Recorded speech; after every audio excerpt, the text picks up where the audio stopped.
everybody, I'm Lara Trump coming to you from Studio 45 at Trump Tower in New York City. Have you noticed that as the Democrats continue to campaign for president, they look more radical and more ridiculous all the time? Joining me with his insights is a Trump 2020 Advisory Board member, Jason Meister. Jason, thank you so much for joining us. Thanks for having me, Lara. We love getting your thoughts. The Democrats seem so incredibly desperate these days. Let's take a look at a perfect example from Joe Biden. Watch this. Good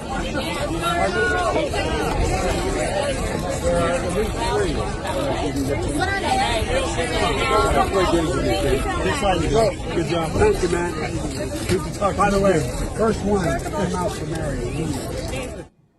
Wow, good times. All right, Jason, 3 genders, maybe more. How radical and ridiculous do you have to be these days, apparently, to get the Democrat nomination?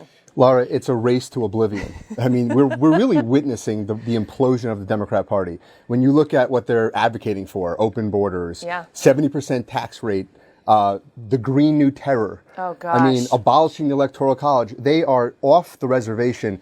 And I think it's really a testament to the president, who has effectively exposed the left for their radical positions. Yeah. Well, and I feel like he's got them boxed in a corner in a way, and they have to continue these crazy ideas, and we see it every day. One of the things that they do, unfortunately, is probably the oldest line of attack against a Republican. They continue to use it against this president. They continue to try and call him a racist.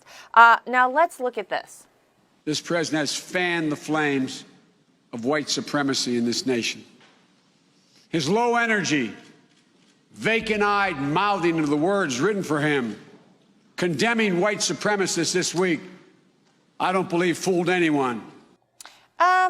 You know, this is not new to call a Republican racist, but I think it's very hard for people to call this president a racist, especially, Jason, when you see what he has done for minorities in particular in this country. I mean, what do you think of that?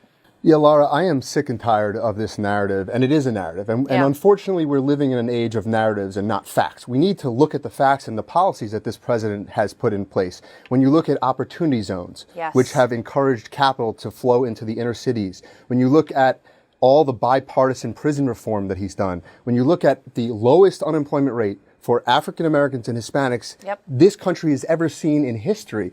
I mean, this president is the furthest thing from a racist, and I'm just sick and tired of this narrative that they're pushing. Yeah, and I mean, you look at things even like the First Step Act, the first comprehensive prison reform that was enacted by this president is predominantly helping black families all across this country, because under the Clinton crime bill, many black men were incarcerated and really shouldn't have been. Here, this president has reversed that and is sending these folks back to their families.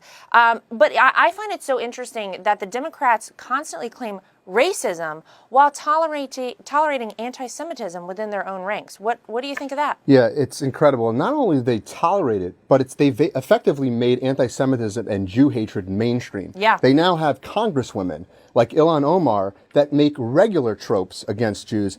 To me, when you look at what the president's done for the Jewish people, and for the state of Israel, we have never seen a president in history, not just in modern history, but in history, that's done more for the Jewish people and for the state of Israel. So it's just this narrative that they continue to push to cause division, to group people by the color of their skin or their religion so that they can gain votes. It's a way for them to shut down the debate because they know that they're losing on the issues. Oh, they are. They have no card to play whenever, as you were explaining earlier, you see the economy soaring, you see people doing better financially, you see that there's GDP in this country is through the roof. Wage growth. There's so much positive for people out there. I always say, why would people vote against their own best interest? But we see that they continue to claim racism. They do it too, Jason. When they're talking about the southern border, they claim this president is a racist because he wants to enforce border security. But I think most Americans agree with him. What do you think? They do, Laura. Look, Americans understand that you need to secure your borders. Yeah. Without securing your borders, you have no country. And the president is just enforcing the laws. There's nothing controversial about it. Yeah. He's securing the border, and he's doing it with the Democrats obstructing him. For example, the tariffs that he placed on Mexico, or even just the threat of tariffs, got Mexico to do more to secure our southern border than the Democrats have done. So it's really, this president is fixing the problem. He's addressing the loopholes. By the way, child trafficking, A couple years ago, single adult males showed up to the border, just 2% of them with children. Now you're looking at over 50% of single adult males showing up to the border with children. Why? Because they know that it's a get out of jail free card. Yeah. So he's addressing these loopholes. He understands the humanitarian crisis, and he's going to do what he has to do to get it done. Yeah. I mean, I think the good news, and I always say this, is that most people, I think, understand what this president is doing. They understand that by trying to enforce the laws, it does not make you a bad person. It does not make you a racist. We see them attack the ICE folks. We see them attack the Border Patrol agents continually for enforcing the laws. Guess what? If you don't like the laws, then why don't you change them? That's part of your job as Congress. I tend to think, though, the more radical and ridiculous that they look, and we see it every day. They get even crazier every day, these Democrats. I actually think it makes people more inclined to vote for Donald Trump. I think it makes him look even more presidential.